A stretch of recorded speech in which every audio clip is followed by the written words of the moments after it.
Bien, bonjour à toutes et à tous et merci d'abord à Jacques Matteux et à François Viala pour leur invitation. Merci aussi avec beaucoup d'inquiétude parce qu'il a dit ce qui m'inquiétait, à savoir qu'une conférence inaugurale, c'est pas anodin. Et donc c'était un enjeu pour moi de m'y retrouver. Et je me trouve dans une situation où en fait c'était à la fois inquiétant pour moi, un honneur également, et c'est pour ça que je souhaitais le remercier. Et donc je me suis positionné comme je suis, c'est-à-dire en tant qu'un professionnel médical. Et pour revenir sur ce qu'ils viennent d'évoquer, c'est vrai que l'éthique nous a intéressés, puisque à Montpellier, avec Bernard Hédon et François Lafargue qui est dans la salle, on avait mis en place dès les premières fécondations in vitro, c'était avant 1980, un groupe de réflexion où on se retrouvait une fois tous les mois et demi pour discuter. Et je le dis, ce n'était pas prévu dans ma conférence. Il y avait une journée où on avait dit « L'embryon, c'est quoi pour toi ? C'est quoi pour toi ?» Et l'un d'entre nous, qui est un pédiatre de Montpellier, était arrivé avec le titre de sa présentation qui était « Embryon, mon frère ». Je ne vous dis pas le reste, mais voilà un petit peu le niveau de réflexion qu'on avait pu avoir justement grâce à la transversalité. Alors, pour revenir à cette conférence, j'ai essayé de vous faire un petit parcours sur des thèmes qui vont être tous repris. Je devais donc faire qu'effleurer des thèmes les uns après les autres et les citer sur le plan technique pour en fait déboucher sur un certain nombre de questions qui me sont posées ou qui m'ont été posées par des patientes, par des articles que j'ai vus au fur et à mesure. Alors, depuis toujours, l'origine de la naissance a été un vrai problème. Mais l'humain a toujours été construit dans une relation. Et en fait, c'est cette relation, qu'elle soit communicante, non verbale ou verbale, mais aussi dans le regard et le contact que l'humain s'est construit. En fait, qu'est-ce qui s'est passé sur le plan technique? On va le faire avancer. Eh bien, c'est qu'avec la fécondation in vitro, on a changé de moment et de concept. L'embryon est arrivé au stade de la cellule quasiment, et c'est juste 2 ou 3 images, vous n'en verrez pas beaucoup. Vous voyez ici où on a l'ovocyte qui va être entouré par les spermatozoïdes, le spermatozoïde qui arrive et un embryon à 4 cellules. On n'ira pas plus loin puisqu'il y a des présentations qui seront faites après, mais à ce moment-là, arriver la nécessité de faire apparaître des lois qui seront abordées et un nouveau contexte. Ce nouveau contexte qui était la possibilité d'avoir accès à l'embryon dès le début. Et il fallait voir ce qu'était le regard d'un couple lorsqu'il regardait un embryon que les biologistes présentaient avant le transfert. Les nouveaux outils numériques, je n'en parlerai pas. La fin de vie, je n'en parlerai pas, on dira un mot de l'épigénétique. Mais avant d'aborder ces questions, 3 sigles pour être d'accord sur les mots. Éthique et morale, je vous laisse y réfléchir, ce n'est pas mon choix, je vous donne les traductions que donne le Robert à ce niveau-là. Et puis un mot qui est l'eugénisme, et vous voyez comment ceci peut être interprété entre ce qu'en dit le Robert et ce qu'en disait Jacques Rostand. Ce qu'en disait, voilà.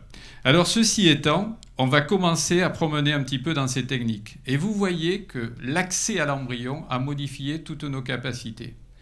L'accès à l'embryon, si vous le regardez bien, eh bien, ça donne la possibilité d'arrêter l'embryon. Ça donne la possibilité de diviser l'embryon.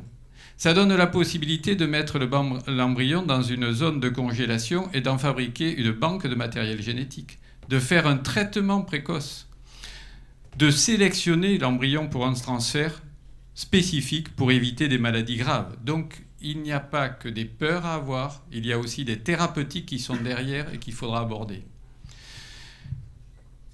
Et au-delà, il y a le transfert d'embryon au-delà de la période où il aurait dû être transféré normalement. C'est donc des jumeaux asynchrones, des dons d'embryons possibles, un embryon qui n'a pas de parents, et vous vous souvenez de ma deuxième diapositive sur ce qui crée l'humain. Qu'est-ce qui crée l'humain? Vous essaierez, et on va essayer d'y réfléchir, sans parler des possibilités de réduction embryonnaire.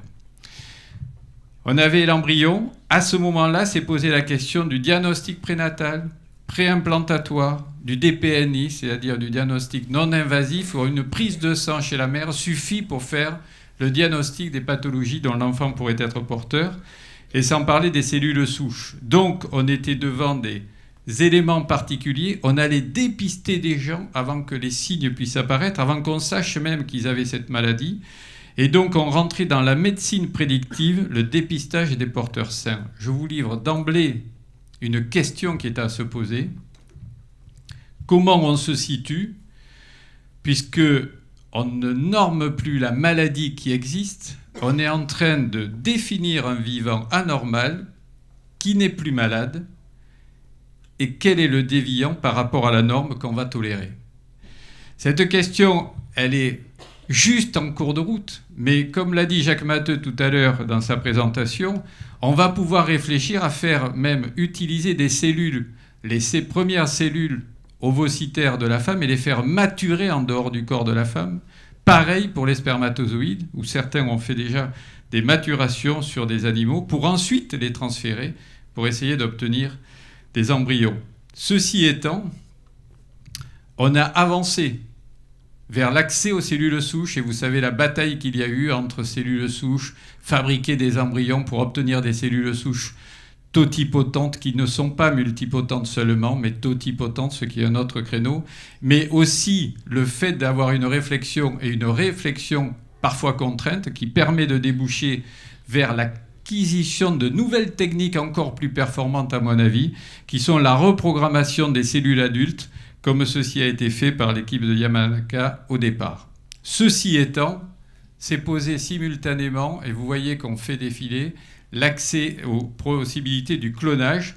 Clonage qui peut être envisagé, je vous l'ai dit tout à l'heure, avec la scission d'embryons, mais aussi avec l'accès à l'utilisation des noyaux des cellules adultes.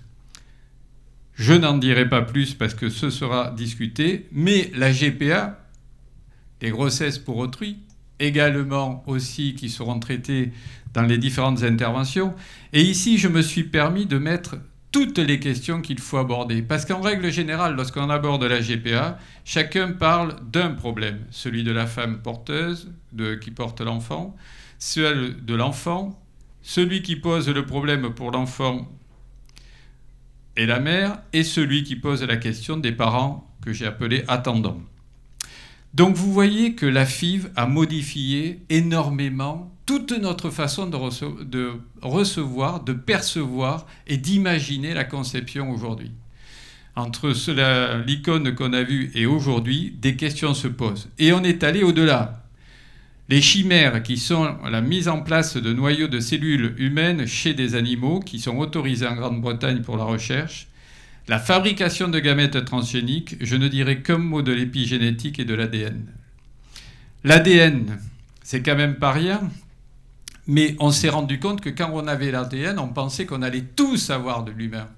Et en fait, on s'est rendu compte que quand on avait l'ADN, il y avait aussi une part d'ADN qu'on ne savait pas maîtriser et qui pouvait intervenir dans la cicatrisation de ces lésions. Également, une autre notion qui est apparue simultanément, l'épigénétique. Un embryon peut emmagasiner des polluants qui sont au contact ou de lui ou de sa mère, et sans que l'on puisse prévoir quel est l'organe qui va être atteint. Donc vous voyez que l'évolution a été rapide, très rapide, et qu'on commence à peine à percevoir ces notions d'épigénétique et d'impact sur notre santé. Et tout ceci a débouché sur un concept du génie génétique. Et alors, je voudrais vous rassurer, nous rassurer. Il faut savoir que la plupart des médicaments qu'on utilise sont fabriqués grâce au génie génétique. Donc, ces progrès sont un vrai progrès sociétal et un vrai progrès pour notre qualité de vie. Alors, je vous ai dit qu'on a franchi un premier gap, qui était celui de l'accès à l'embryon. Il y en a un deuxième qui est en train de se poser, qui est celui de la sélection naturelle abandonnée pour passer au dessein intelligent sur la procréation. Ça veut dire, comme le disait Jacques Matteux, quel est notre rôle dans ce domaine-là. Et je vous cite, vous le lirez dans le bouquin de Sapiens de Harari, vous voyez, il y a 3 cibles qui peuvent déjà évoluer et qui sont en cours. Le génie biologique avec les animaux transgéniques, mais parmi les animaux transgéniques, ça peut être des moutons qui vont recoloniser le Larzac pour faire des produits médicamenteux. Donc on peut le voir aussi de façon très positive. Et ça existe. Améliorer le sapiens, c'est-à-dire chacun de vous et de nous, les uns les autres, comment on peut s'améliorer? C'est l'homme augmenté, et donc on nous le présente, on a évoqué la notion d'émotionnel. Quand on veut nous convaincre de dire oui à quelque chose, méfiez-vous de notre émotionnel individuel. En général, on fait en sorte que notre émotionnel dise oui. Et c'est toujours comme ça qu'on se fait quelque part avoir. La vie bionique, les cyborgs, alors ça c'est magnifique. Qui va être contre les implants rétiniens? Qui va être contre la main bionique à quelqu'un qui a perdu le bras dans un accident? Qui? Personne. Par contre, ce qui va se poser, c'est l'acquisition d'interfaces cerveau-ordinateur et notre capacité à le gérer. Jusqu'où? Comment? C'est des questions. Et au-delà, la vie inorganique, c'est-à-dire l'ordinateur à l'état brut, et je vous signale qu'il y a un projet qui existe depuis 2005 à ce niveau. Et donc, à ce niveau-là, comment va se positionner notre démarche, notre façon de faire société et de s'organiser en société? Alors, petite notion au passage, eh bien, c'est qu'il faut savoir que les choses évoluent, mais qu'elles évoluent aussi à une vitesse à laquelle on n'avait pas l'habitude. Avant, c'était petit pas par petit pas qui laissait le temps à la maturité de l'individu et de la société de se repositionner et de réfléchir. Aujourd'hui, je vous ai mis que ces deux éléments sur un concept de la singularité à la fois et de la personne et du progrès. Premièrement, c'est que vous avez ici la première cartographie du génome qui a pris pratiquement 15 ans de travaux, 3 milliards de dollars, des dizaines d'équipes qui ont travaillé à travers le monde. Aujourd'hui, si vous voulez faire une carte d'ADN d'une personne, c'est une prise de sang, ça se fait en 8 à 10 jours et ça coûte quelques centaines d'euros. Est-ce qu'on vit mieux avec ça? Je vous laisse deux questions. Je vous la laisse lire puisqu'elle n'est pas de moi, c'est de Harari. Est-ce que notre confort de vie bourgeoise est supérieur à celui de la vie de chasseur de l'époque ancienne? Et est-ce qu'on peut se dire que l'homme qui a peint sa main sur la grotte de Chauvet était plus heureux que celui qui a marché sur la Lune? Qui peut le dire aujourd'hui? Alors, ceci étant, on en est vraiment au moment de la transformation de notre accès à ce que l'enfant peut naître et qu'est-ce que nous, on a comme responsabilité vis-à-vis de lui. Puisqu'avant, avoir un enfant, c'était une chance. Est-ce qu'on va discuter d'un enfant de droit? Je laisserai des gens compétents pour en parler. Et puis, que dire de l'enfant comme je le souhaite à un moment donné de ma vie qui n'est peut-être pas le même moment que celui lorsqu'il aura 10 ans, et la même raison. Donc, on se trouve devant une situation où même maintenant, la médecine risque d'être mise en cause pour une anomalie qui n'aurait pas été dépistée et qu'on lui reprochera. Je ne vais pas vous parler de l'arrêt Perruche, vous connaissez ce problème-là, à l'irresponsabilité sociale d'un couple qui accepterait d'avoir un enfant anormal, entre guillemets, par rapport à la norme. Je n'ai pas dit anormal, j'ai dit non référencé par rapport à la norme de la société où il vit. Et si tous les gens dans une société doivent mesurer 1,80 m, j'aurais dû avoir une interruption, ou ma mère aurait dû avoir une interruption de grossesse, puisque je n'aurais pas pu être parmi les bons vivants normés de la société à 1,80 m et aux cheveux blonds et aux yeux bleus. Donc, quelle va être notre position face à cette situation de faire famille aujourd'hui, puisque les questions sont complètement nouvelles par rapport à l'embryon, à l'enfant, à l'organisation du couple et aux impacts économiques qui se jouent à ce niveau, ce qui veut dire qu'on se trouve devant des situations où l'histoire n'avait pas de réponse actuellement à nous donner à ce niveau et qu'on se trouve devant soit une situation de dire on accepte tout, soit on réfléchit, et c'est pour ça qu'on est peut-être ici, et se poser des questions. Mais ce qui est intéressant, et je vous livre quelques remarques, c'est qu'il faut savoir que jadis, on avait une réflexion qui était appuyée sur des concepts philosophiques, de croyances, qu'on peut discuter ou pas, mais à partir d'une certaine philosophie. Aujourd'hui, Il faut savoir que l'économie, la judiciarisation et la médiatisation sont devenus des acteurs incontournables des choix sociétaux qui nous sont imposés. Et je vous livre cette phrase. Le marché façonne toujours plus la manière dont les gens vivent leur vie affective et sexuelle. Imaginez, c'est au plus intime de notre vie personnelle que ceci se passe et on ne s'en rend pas compte. Et je vous livre alors là une série de réponses à ces propositions. Donc vous voyez qu'on est à un moment de réflexion majeure entre toutes ces possibilités. Et qu'est-ce qu'on peut dire? Alors vous allez avoir 3 ou 4 diapositives qui vous donnent une tendance. Et puis on en abordera d'autres. Voilà ce qui avait été écrit. Je vous invite à le lire parce que tout a été écrit dans ce bouquin de 1990.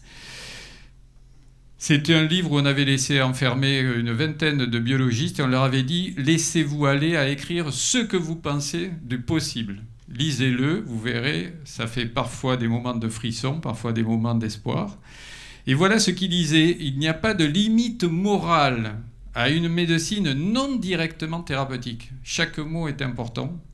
Il n'y en aura donc pas au niveau du génie génétique humain. » On va un petit peu plus loin. Vous voyez qu'on peut également proposer que ces connexions cerveau-ordinateur soient une chance pour éviter que l'humain soit écrasé par l'intelligence artificielle. Je vous laisse y réfléchir. On peut aller aussi se poser la question, c'est-à-dire l'homme devient un être modifiable comme un site web et on peut l'aménager au fur et à mesure. Alors, que peut-on dire de plus? Alors, l'idée de plus, Jacques Matteux, je ne savais pas, mais il l'a un peu proposé. Je vous laisse lire ce qu'écrit une philosophe qui est Laurence Gavarini. Et vous voyez que l'idée, elle est beaucoup plus discrète que ce qu'on le pense. C'est un événement feutré qui se passe aux confins du social et de l'intime, sans projet idéologiquement affiché.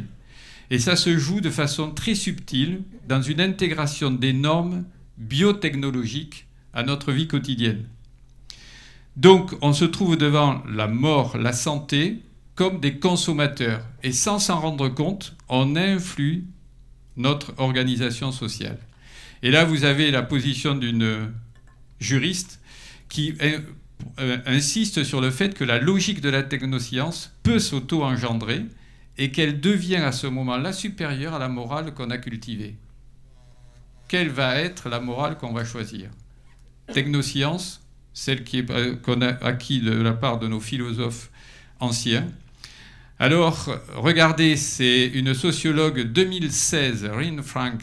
La science est toujours le produit d'une culture. Et ce qu'elle nous propose, c'est que quelles que soient les difficultés à comprendre tout ce qui se passe, et on n'arrive pas tous à tout comprendre parce que c'est beaucoup trop compliqué, même ceux qui sont en train d'en parler, eh bien c'est que ça nécessite d'avoir une pensée critique, et c'est important. Et je vous renvoie ici à la nécessité de trouver le licite ou l'illicite, et ça c'est important, et comme on l'a évoqué, l'acceptable ou l'inacceptable, moralement ou non. Alors au passage, une petite phrase, puisque je travaille à la faculté de médecine de Montpellier, Nîmes, eh bien c'est que malheureusement, tous ces progrès ont été mis en place et qu'il n'y avait pas d'enseignement dans nos facultés. Et donc heureusement qu'il y a des congrès comme aujourd'hui pour qu'on essaie d'y réfléchir. Mais cet enseignement se met en place, il ne faut pas être trop désespéré. Au contraire, c'est une chance pour l'avenir d'être confronté à des difficultés pareilles parce qu'il n'y a que les difficultés qui font grandir. Donc, à mon avis, on va faire des progrès importants à ce niveau. Mais il reste une question pour moi face à cette cybermédecine qui est la place de la personne à ce niveau. Comment on fait? Eh bien, si on regarde un petit peu, je vous mets ceci qui est un peu pour nous remettre en question. Vous voyez que dans ce livre qui m'a marqué un petit peu, vous voyez qu'on évoque le mot, enfin on évoque l'idée de pouvoir mettre en cause la notion du mot humain. C'est-à-dire qu'on serait devant des cyborgs tellement différents de ce qu'est l'Homo sapiens qu'on ne pourrait peut-être même plus utiliser le mot d'humain pour ceux qui seront nos successeurs. Et vous voyez qu'il proposait qu'en 2050, on parlera de quelques humains amortels. Mais là encore, quel type de société? Parce qu'il y a ceux qui vont pouvoir se le payer et ceux qui ne pourront pas se le payer. Donc on est devant un enjeu phénoménal de redistribution des forces. Et il faut savoir que si on n'est pas présent, eh bien ça se fera sans nous. Et donc vous voyez que derrière, il y a des projets de recherche de l'immortalité. Et vous voyez comment on est passé d'une photo d'une relation entre une femme et un enfant à une notion où on va être dans du virtuel relationnel complet, puisqu'on est face à une recherche de l'immortalité. C'est le projet Gilgamesh qui a été développé avec l'équipe de Bill Gates. Mais la vraie question aujourd'hui, est-ce qu'on veut un développement humain de quel type et que voulons-nous vouloir pour notre société? Et donc la médecine, de fait, est dans une situation difficile. Et il nous faudra des aides, je me tourne vers les juristes, pour avoir des décisions à prendre. Pourquoi? Parce que face à ces situations qui vont devenir de plus en plus complexes, et vous en entendez parler pour les procès d'arrêt de traitement, continuer les traitements, faire telle prise en charge ou non, on est dans une situation très difficile avec la médecine qui se met en question par rapport à sa fonction, alors que son rôle essentiel, c'est de redonner au patient son rôle d'acteur sur sa vie et dans la société. Donc, qu'est-ce qu'on peut en dire? Bien, ce que je pense, c'est que ce n'est pas parce que les médecins, les biologistes, certains chercheurs ont une compétence qu'ils ont le savoir pour dire que la solution proposée par eux est la bonne. Et c'est là où c'est tout un enjeu d'intercommunication. On parle de l'Internet, etc. Mais en fait, si vous regardez bien, les gens travaillent dans des silos complètement isolés, les chercheurs de leur côté, la société de l'autre. Et en fait, ce qu'il faut, c'est créer des interfaces et des ouvertures entre ces capacités de réflexion des uns et des autres pour identifier systématiquement à chaque niveau les enjeux humains, éthiques et spirituels à ce niveau. Donc, est-ce que l'éthique est en crise? Je ne crois pas. Ce qu'il faut, c'est qu'on invente une éthique de crise et de situation qui évolue. Et ça, c'est neuf, parce qu'avant, on avait le temps. Et le temps, aujourd'hui, on ne l'a pas.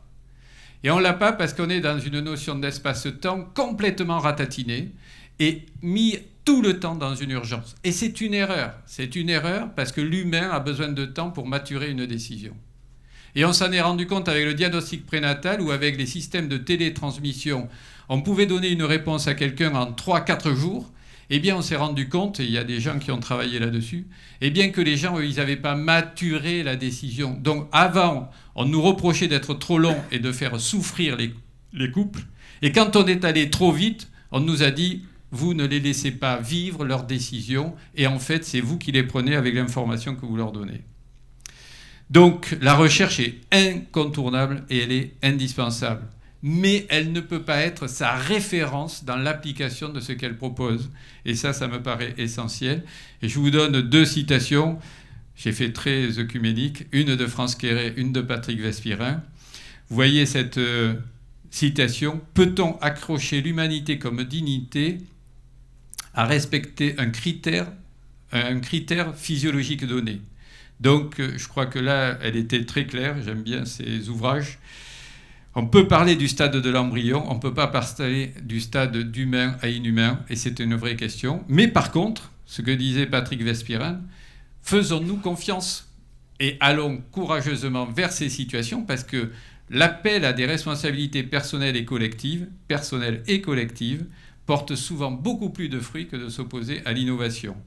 Donc, dernière remarque de Sicard, eh bien, c'est pour vous rappeler que ce marché biotechnologique se nourrit d'une recherche, et comme je vous l'avais dit, les marchés font la loi, et qui finit par oublier l'objectif premier, c'est celui de la personne à soigner.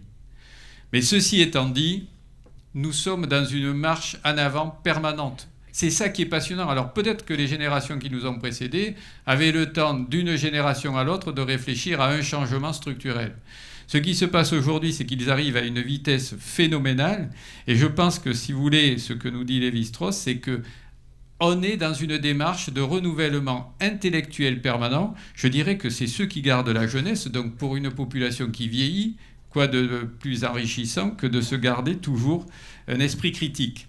Et donc, si j'avais une question ou une proposition à faire pour ces magnifiques journées, parce que les thèmes sont d'une richesse assez extraordinaire, eh bien, je vous dirais que moi, j'aurais tendance à dire, et nous sommes là pour le faire, c'est que nous avons ensemble à inventer une intelligence éthique pour notre société et pour notre époque, parce qu'en fait, la médecine n'est pas en question.